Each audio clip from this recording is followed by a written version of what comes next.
share her experiences as well.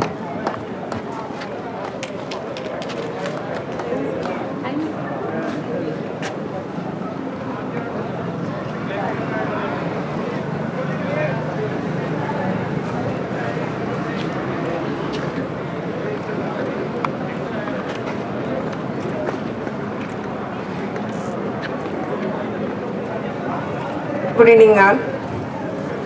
मुझे खुशी भी हो रही है और अफसोस भी। खुशी इस बात की कि मुझे अंदाज़ा नहीं था कि मैं यहाँ हैदराबाद सेंट्रल यूनिवर्सिटी के इस मंच पे मैं आ सकती हूँ और आपके साथ मुखातिब हो सकती हूँ। इस बहाने से आपके सामने आ गई। मैं इस प्रोग्राम में आमंत्रित करने वालों को धन्यवाद कहते हुए खुशी का इज़हार करती हूँ। और रोहित का चेहरा देखने के साथ ही मुझे बहुत दुख होता है। इसलिए मैं दुखी भी हूँ। जिस वक्त मुझे पता चला था, जब रोहित का ये हाल हुआ था यहाँ पर, मुझे बहुत दुख हुआ था और मुझे यहाँ आने का बहुत इच्छा हुआ था। लेकिन उस वक़्त के हालात ऐसे नहीं थे कि हम यहाँ आ सके। उस वक़्त से हमारा दिल में एक तड़प था कि मैं यहाँ आऊँ और एक दफ़ा यहाँ आके आप लोगों के सामने कुछ बातें रखूँ। क्यों ऐसा हो रहा है? आखिर हमारे देश में हमारे नौजवान बच्चों के हाल ऐसा करने के वजह क्या है? इस पर हमको सोचने की ज़रूरत है। अभी तो मौका है कि वुमेन इश्यूज़ पर, वुमेन एट्रोसिटीज़ पर, मैं भी एक वुमन हूँ तो मैं भी थोड़ा सा इस पर एक्सपीरियंस रखती हूँ कि इंडिया के किसी भी कोने में जाके देखिए, चाहे वो सिटी में हो या गांव में हो।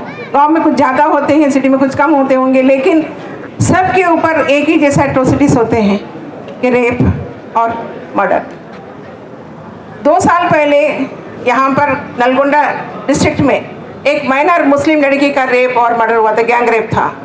पुलिस का डिक्लेरेशन था कि पहले अखबारात में गैंग रेप, लेकिन पकड़ा बाद में और डिक्लेयर किया सिर्फ एक आदमी का, बाकी सब गैप।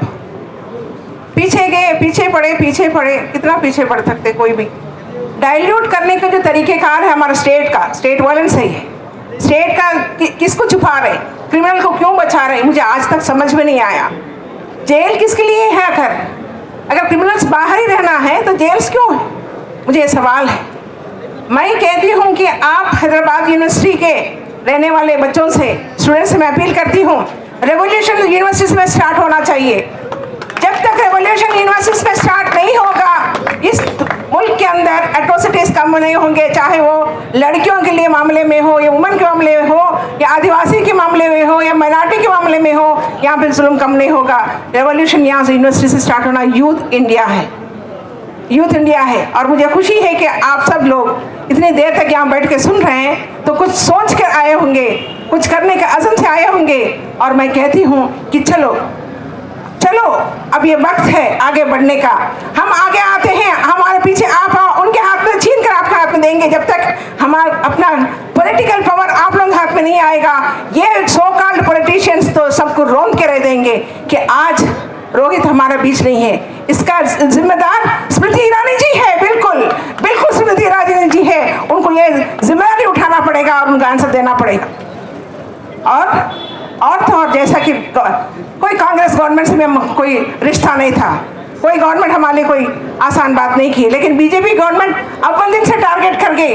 और आप टारगेट करने का नतीजे में यूनिवर्सिटी अदम करने के लगे हैं कि ये कैसा होगा, ये कैसा मुमकिन होगा, कैसा मुमकिन कर सकेंगे।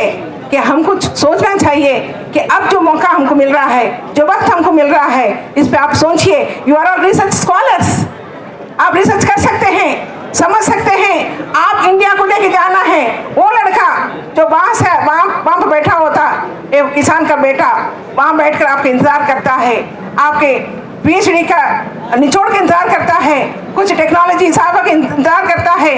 आप उसके लिए आपके पास पैगाम क्या है, उसके लिए आपके पास इक़दाम क्या है, आप उनके लिए क्या लेके जाएंगे, आप क्या मैसेज देंगे उनकी ज़िंदगी बेहतर बनाने के लिए?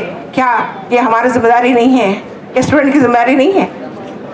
मैं कोई प्रोवोकेटिव स्टेटमेंट देना नहीं चाहती, लेकिन याद रहे कि आज इस मौके पर भी अगर हम नहीं उठेंगे तो फिर शायद हमको बहुत पीछे जाना होगा।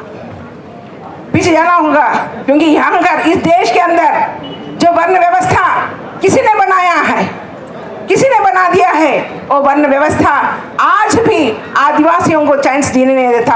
अभी हमारी बहन ने बताया था कि ये जो किस तरह के व्यवहार होता है आदिवासियों के साथ, बिल्कुल सच है ये। उनके आदिवासियों को उनके ज़मीन छीनने के लिए उनके ऊपर जो जुल्म करते हैं, उनके हर चीज़ छीन देते हैं, उनकी इज्जत, वो आबरू, ज़मीन छीनने के लिए उनके दर बदर भटकना पड़ेगा। उनकी जिम्मेदारी कौन, उनकी जिम्मेदारी कौन लेगा?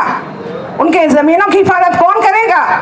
क्या ऐसे ही छोड़ दी जाएंगे तो हमारे पैरों के नीचे की ज़मीन भी खिसकते चले जाएगी। वो कहेगा बीजेपी गवर्नमेंट है, जो करना है कर लो। क्या करोगे तुम?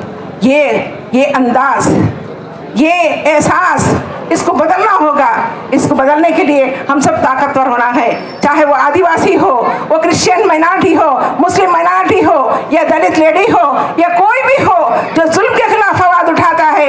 यूनिवर्सिटी से लेके बस्ती तक, रोड से लेके कॉलेज तक, दुकान तक, हर जगह जो जुल्म के खिलाफ आवाज़ उठाने वालों को एक होना पड़ेगा। आयशा मीरा, कुछ साल पहले आयशा मीरा का हत्या हुआ था, मर्डर, गैंग रेप के पास मर्डर हुआ था विजयवाड़ा में। मुसलसल स्ट्रगल किए थे हम लोग। उसकी माँ आज भी स्ट्रगल करती है। उस वक्त के सीएम के पास पैसा आया था कि ले लो, अब ख़त्म कर दो केस। उसने कहा नहीं, मुझे क्रिमिनल चाहिए। तो क्रिमिनल के बजाय क्या किए थे?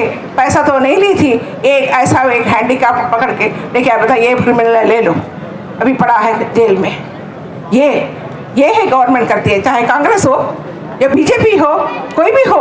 ये कब तक चलेगा? आखिर डेमोक्रेसी के इस नाम पर ये कब तक अपने राज रचाएंगे? क्या हमारी जिम्मेदारी नहीं है कि इनको रेक्टिफाई करने का? कि आज अगर इस सिस्टम को बदलना है तो आपको आगे आना होगा, और आपके साथ हम सब ही है, हम सब आपके साथ हैं। आइए हम सब मिलकर इंसाफ के लिए आगे बढ़ेंगे। कि अगर नहीं बढ़ेंगे तो हमारा कमज़ोर बना देंगे हमको। अकेले लड़ने में किसी कमज़ोर बनाना बहुत आसान है। हम सब मिलकर ताकतवर बनेंगे, कि एकजुट हो जाएंगे, और हमारी ताकत को बढ़ाने के बाद किसी का यह हिम्मत नहीं होती कि हमको जो है ना कुछ नुकसान पहुंचाए। कि वो सुबह आएगी, वो सुबह तुमसे आएगी, उसका इंतज़ार है मुझे। Thank you.